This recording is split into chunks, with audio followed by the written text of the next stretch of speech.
Hello everyone, welcome to my YouTube channel library classes. पिछली video में हम discuss कर रहे हैं 5 लॉज को। 5 लॉज को किसने दिया था? डॉक्टर एस आर रंगनाथन ने 5 लॉज को दिया था। हमने फर्स्ट सेकंड लॉज पढ़ चुके हैं, थर्ड लॉ हम अभी पढ़ रहे हैं। थर्ड लॉ की 2 पार्ट मैंने डाल चुकी हूँ और अभी हम लॉ का थर्ड पार्ट कर रहे हैं, जिसमें आगे हम पॉइंट्स को डिस्कस करेंगे। हमने इससे पहले वाली वीडियो में हमने डिस्कस किए हैं थर्ड लॉ के कुछ पार्ट्स को, जो कि हैं फर्स्ट पॉइंट जो हमने डिस्कस किया है वो open access system. Second point हमने डिस्कस किया था self arrangement. Third point cataloguing. Fourth point जो है वो है new arrivals and fifth point है बुक सिलेक्शन। अब हम डिस्कस करेंगे अपना सिक्स्थ पॉइंट, जो कि है reference work and services. Reference work and services. आज हम स्टार्ट करेंगे इस पॉइंट से। हमारा थर्ड लॉ क्या है? थर्ड लॉ है every book it's reader. Every book it's reader, ये जो है हमारा थर्ड लॉ है। इसका अब हम डिस्कस कर रहे हैं। अगला point reference work and services, यानी कि संदर्भ कार्य एवं संदर्भ सेवाएं। ये है। जब भी हम रेफरेंस वर्क या रेफरेंस सर्विस की बात करेंगे तो हम बात करेंगे डॉक्टर एस आर रंगनाथन की। डॉक्टर एस आर रंगनाथन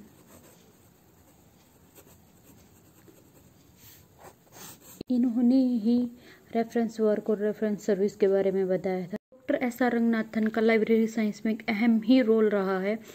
इन्होंने जो है 4 अहम योगदान दिए हैं। जो फर्स्ट था सबसे पहले इन्होंने क्या दिया? 5 लॉज के बारे में बताया,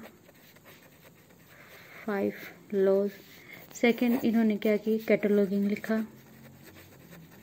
फिर इन्होंने क्या किया? क्लासिफिकेशन के बारे में बताया, क्लासिफिकेशन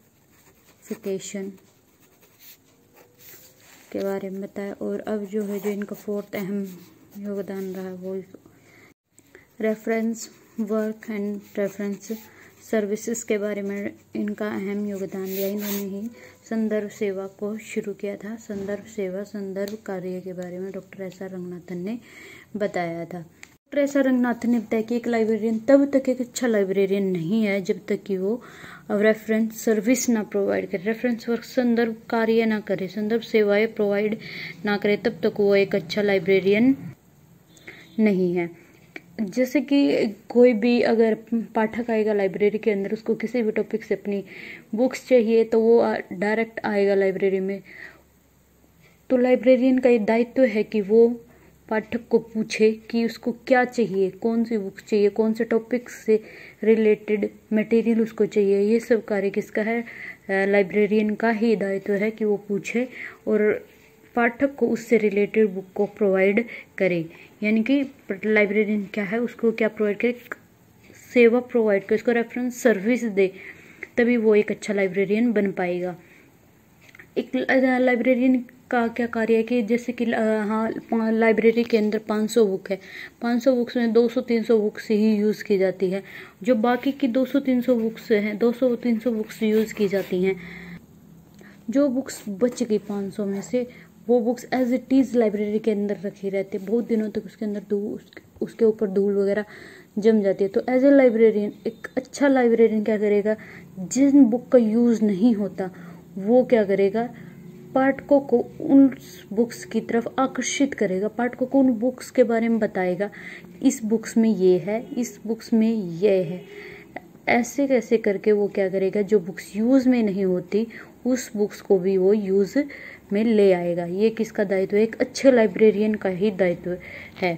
तो एक अच्छे लाइब्रेरियन कब बनेगा? जब वो अपने पाठकों को सेटिस्फाई करेगा, वो उसको रेफरेंस सर्विस प्रोवाइड करेगा, तभी वो एक अच्छा लाइब्रेरियन बन पाएगा। अब बात करते हैं ALA की। ALA मतलब अमेरिकन लाइब्रेरी एसोसिएशन।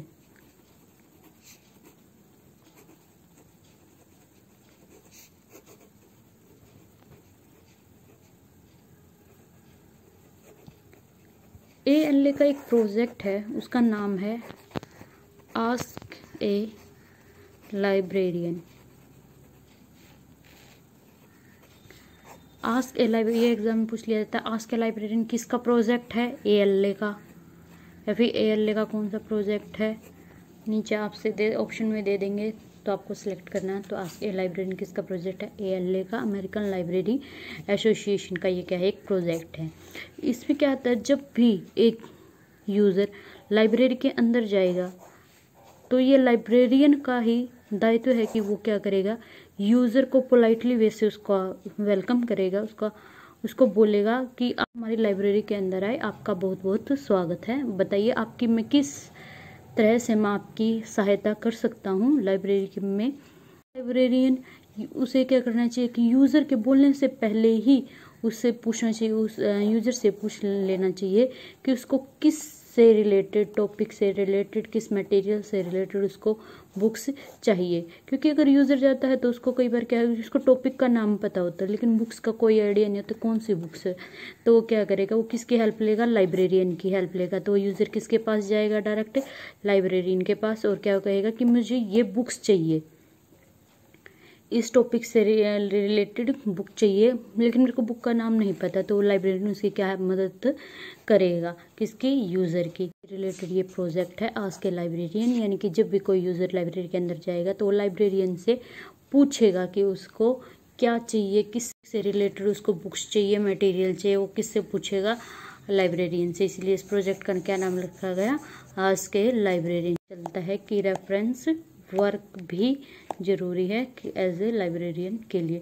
ALA में ये प्रोजेक्ट अभी शुरू हुआ है, लेकिन इसके बारे में डॉक्टर S.R. रंगनाथन ने बहुत पहले ही इसके बारे में बता दिया था कि यूज़र को क्या करना चाहिए। अगर लाइब्रेरी के अंदर जाए तो वो सबसे पहले क्या करे, लाइब्रेरियन से पूछे उसकी लाइब्रेरी के अंदर ये बुक मिलेगी, इस टॉपिक से रिलेटेड कुछ मटेरियल मिलेगा। तो सबसे पहले यूज़र को किसके के पास जाना चाहिए? लाइब्रेरियन के पास जाना चाहिए।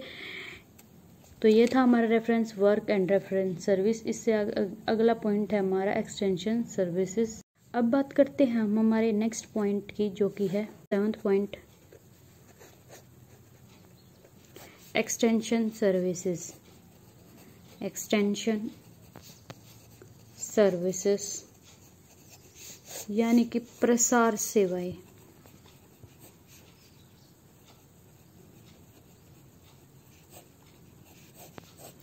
अब हम ये पॉइंट डिस्कस करेंगे। इसको हम बोल सकते हैं विस्तार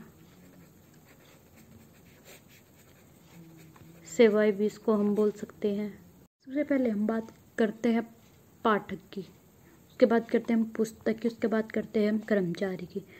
पाठक को उसकी बुक मिल गई, लेकिन क्या होता है, उसके पाठक के बाद आता है बुक यानी कि पुस्तक। कुछ पुस्तक ऐसी होंगी लाइब्रेरी के अंदर जिनको उनका पाठक ही नहीं मिलता। तो जब डॉक्टर S.R. रंगनाथन ने ओपन एक्सेस सिस्टम के बारे में बताया, कैटलॉगिंग के बारे में बताया, क्लासिफिकेशन के बारे में बताया, रेफरेंस सर्विस के बारे में बताया, इसके बावजूद भी अगर किसी पुस्तक को उसका पाठक नहीं मिल रहा है तो क्या करना चाहिए? एक्सटेंशन सर्विसेज प्रोवाइड करनी चाहिए, ताकि जो पुस्तक यूज़ में नहीं आती, उस पुस्तक को उसका पाठक नहीं मिल पाता, तो उसके लिए क्या करना चाहिए? एक्सटेंशन सर्विस प्रोवाइड करनी चाहिए, जिससे क्या हो, जिन पुस्तकों को उसका पाठक नहीं मिल पाता उन पुस्तकों को भी उनका पाठक मिल सके। ये है हमारी एक्सटेंशन सर्विसेज। पहले क्या होता था कि पाठक खुद चलकर ही लाइब्रेरी के अंदर जाता था, उसको जो पुस्तक चाहिए थी वो पुस्तक वहाँ से वो इशू करा लेता था, अपने इंटरेस्ट के अकॉर्डिंग उसमें इशू कराता था और पुस्तक को ले जाता था। जिस भी पुस्तक की उसकी ज़रूरत होती थी वो उसे पढ़ लेता था। लेकिन कुछ पुस्तक ऐसी होती थी, जिन्हें एग्जाम्पल लिया था, अगर किसी लाइब्रेरी के अंदर 500 बुक्स है, उस लाइब्रेरी के अंदर केवल 200-300 बुक्स ही यूज़ होती हैं और बाकी की पुस्तक यूज़ नहीं होती। तो उसके लिए क्या करना चाहिए? जो यूज़ नहीं होती बुक, उनको उनका क्या प्रोवाइड करना चाहिए? एक्सटेंशन सर्विस प्रोवाइड करनी चाहिए, जिससे वो बुक भी यूज़ में आ जाए। जब भी कोई ऑथर पुस्तक लिखता है तो वो पुस्तक लिखने से पहले वो डिसाइड करता है कि पुस्तक किसके लिए लिखनी है, कौन कौन इसके पाठक होंगे, कौन इन्हें पढ़ेगा। तो पुस्तक तभी लिखी जाती है जब उसका पाठक डिसाइड हो। ऐसे कोई भी पुस्तक नहीं लिखी जाती जिससे उसका पाठक ना मिले। ऑथर को लिख देता है और प्रिंटिंग प्रेस वाले उसका क्या कर देते, पब्लिश कर देते हैं उसको। बुक्स अब प्रेस पब्लिश होकर बुक्स कहाँ गई, लाइब्रेरी के अंदर आ गई। अब वो लाइब्रेरी में यूज नहीं होती वो बुक, तो एज ए लाइब्रेरी उसकी ड्यूटी है कि वो क्या करे, उस पुस्तक को उसका पाठक प्रोवाइड कराए। अगर उसका पाठक लाइब्रेरी के अंदर उसे नहीं मिलता है तो क्या करना चाहिए कि एक गाड़ी, कोई भी गाड़ी लेंगे, उसके अंदर जो वे बुक्स रखेंगे जो बुक्स यूज नहीं की जाती, और उन बुक्स को किसी कहाँ रखेंगे, एक सिटी के अंदर जाकर, सिटी के मिडल में वहां जाकर उसको बुक को गाड़ी को खड़ी कर देंगे और वहां पर उसकी क्या लगाएंगे, एक प्रदर्शनी लगाएंगे जिन बुक्स को यूज नहीं किया जाता। अब वहां पर प्रदर्शनी लगेगी, वहां जो है यूजर आएंगे, बुक्स को चेक करेंगे। अगर उनमें से कोई बुक किसी यूजर को पसंद आ गई, उसको इंटरेस्टिंग लगी, तो वो क्या कर लेता है, वहीं उस बुक को इशू करा लेता है। यानी कि जो पुस्तक लाइब्रेरी के अंदर उसका पाठक नहीं मिल रहा था, जिस पुस्तक को, उस पुस्तक को पाठक मिला कहाँ पर, एक्सटेंशन सर्विसेज के थ्रू उसको उसका पाठक मिला और उस पाठक ने उस बुक को इशू कराया। अब बात इशू कर दी, अब क्या है, जो भी वो लाइब्रेरियन है, जो भी उसका स्टाफ है, वो क्या करेगा कि उसको इशू तो वहीं कर देगा साथ के साथ, लेकिन उसको बोलेगा कि आपको ये जो बुक है इसको डिपॉजिट करने के लिए आपको लाइब्रेरी के अंदर आना पड़ेगा। तो उसको ये बोल दिया जाता है, यानी कि जो पाठक लाइब्रेरी में नहीं गया था वो भी क्या करेगा, लाइब्रेरी में जाएगा। लाइब्रेरी के अंदर वो पाठक आएगा और उसका इंटरेस्ट बढ़ेगा और भी पुस्तक को वो इशू कराएगा।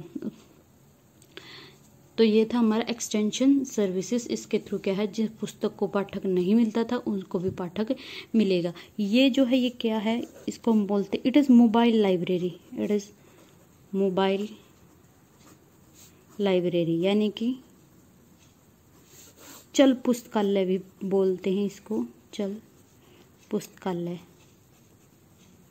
यानी कि लाइब्रेरी के अंदर वो बुक ना रख के उसको किसी गाड़ी में ले जाकर उसकी प्रदर्शनी करते हैं, उसको बोलते हैं हम चल पुस्तकालय।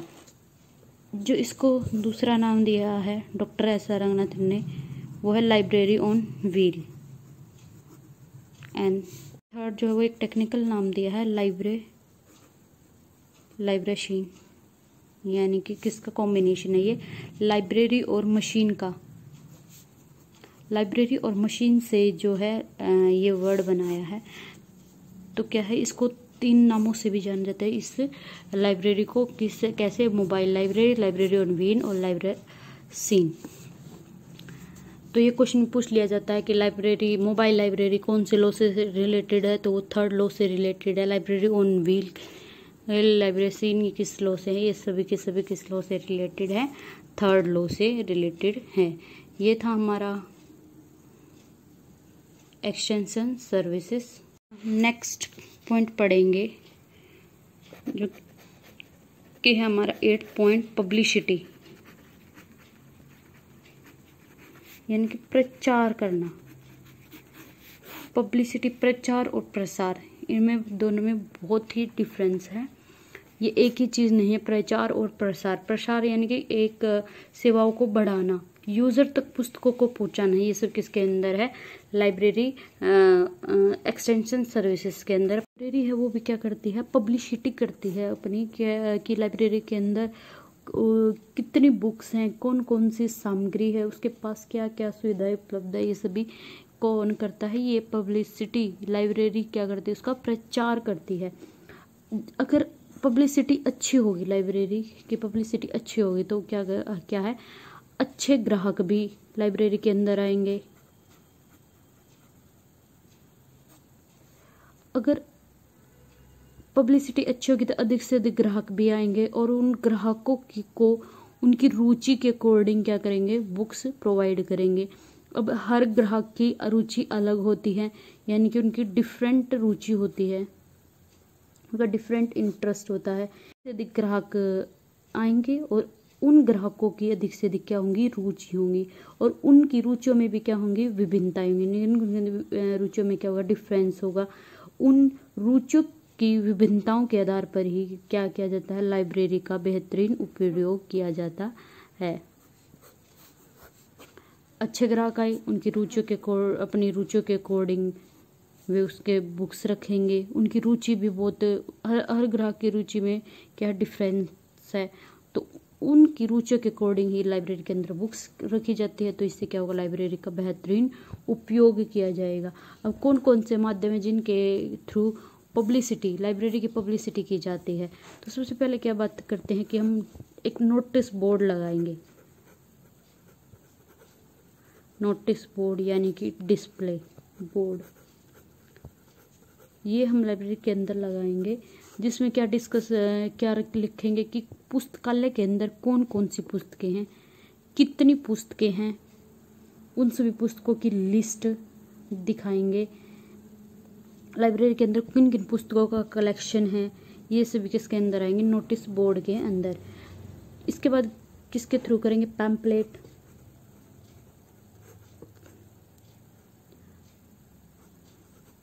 लाइब्रेरी का प्रचार के लिए हम पैम्पलेट भी बांटेंगे, और ब्राउचर भी बांटेंगे। जो पैम्पलेट होता है वो सिर्फ एक ही पेज का होता है, लेकिन जो ब्राउचर होता है वो मोर देन 1 पेज, वो ज़्यादा पेजेस का होता है, उसको क्या बोलते हैं, ब्राउचर। और एक पेज का जो होता है वो उसको बोलते हैं हम पैम्पलेट। लिफलेट, एडवर्टाइजमेंट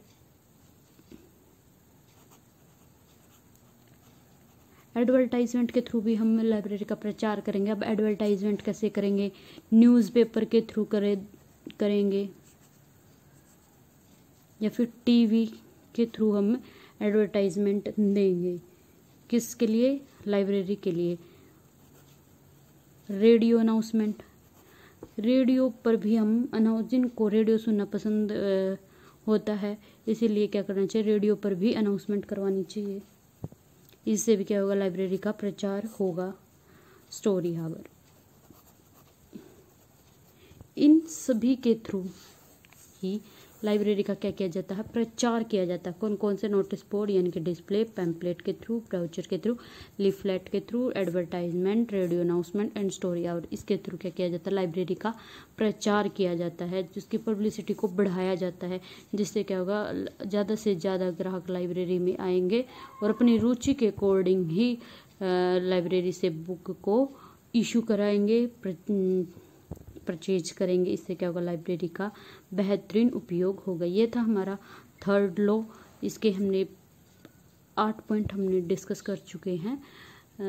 इससे भी इस लॉ से बहुत ज़्यादा क्वेश्चन पूछे जाते हैं। जो नेक्स्ट वीडियो होगी उसमें हम डिस्कस करेंगे अपना 4th लॉ।